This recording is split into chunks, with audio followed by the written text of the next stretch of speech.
So, good evening guys. So, nakabit na natin yung lining guys. So, ito na. Nakabit na natin. So, all goods na to guys. So, hindi lang muna natin ngayon papaandarin kasi gabi na. Bukas na lang ng umaga siguro. So, ito natanggal na natin. Napaka niya, itim ng oil. So, ito na lahat guys na ito na yung mga parts.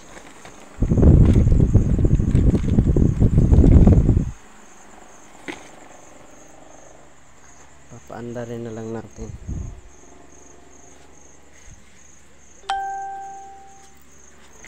Ito guys,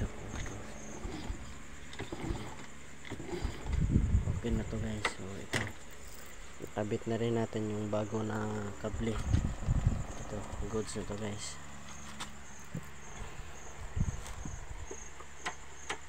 Ito na rin yung CDI na bago guys.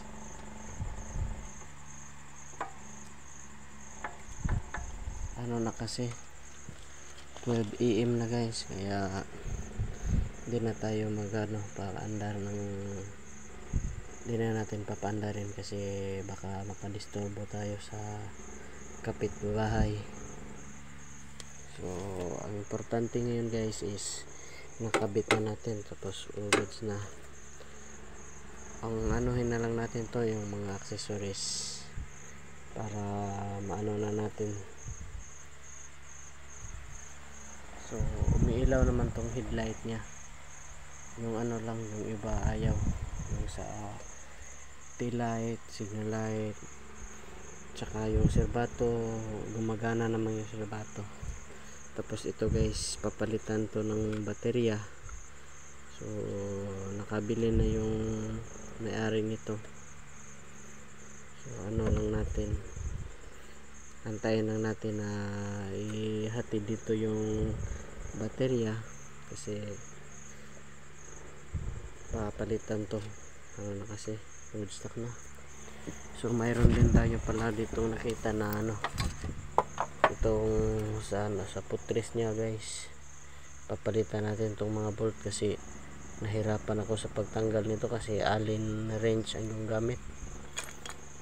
So papalitan natin to bukas bago natin ikabit yung bago. So guys, yung ko medyo may lang dito, parang naglilik tong dito sa may cylinder head.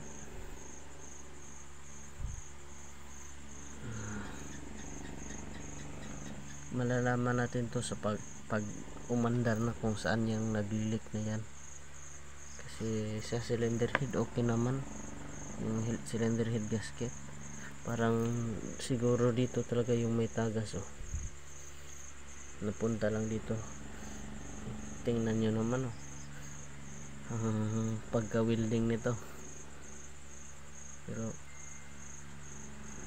sige lang, ang importante ay mahalaga maandar ka ng maayos. Sige guys, matutulog.